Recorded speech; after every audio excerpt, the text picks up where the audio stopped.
For more on this, we can now welcome to the program the Sudanese ambassador to the U.S., Ambassador Sati. Thank you so much for taking the time to speak with us this evening.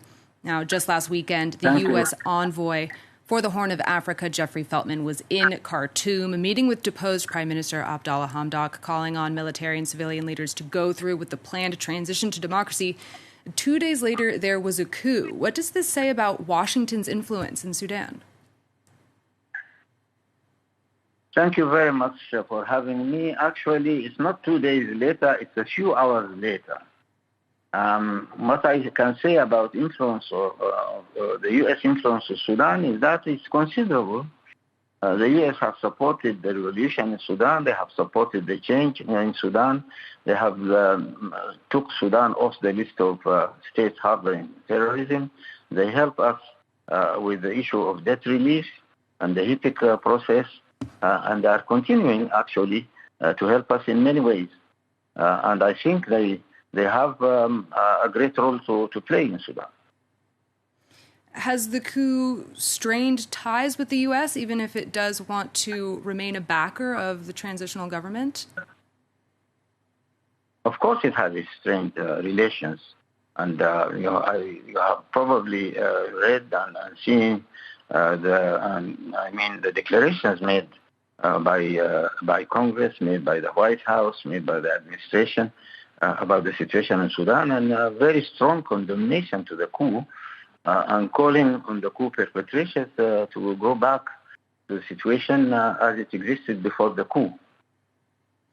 Now, last year, you became the first Sudanese ambassador appointed to the U.S. in more than 2 decades. How do you hope to maintain international backing in the aftermath of this coup?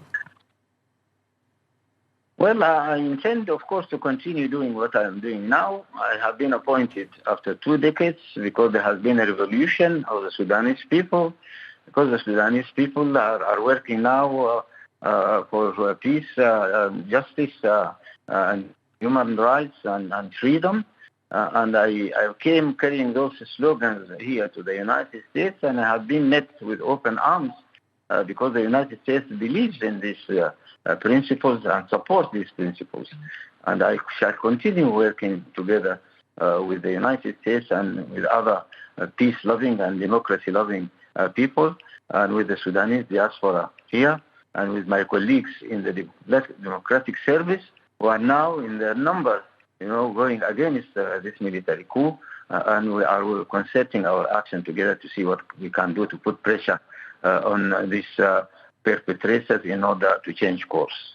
Yes, and speaking of pressure, we've been just talking about this in the program. The World Bank has frozen aid for Sudan. The African Union has suspended it. Washington has also suspended $700 million in funding. Is this economic pressure enough to make the military backtrack? I think that it should be enough, but more needs to be done. It's never enough, to sway away some military elements who are with their greed for power and for wealth. I think more is needed, and that's what we are advocating for. What you have done is good for the time being, but you should continue doing more, not only in economic terms, but in diplomatic terms and in political terms.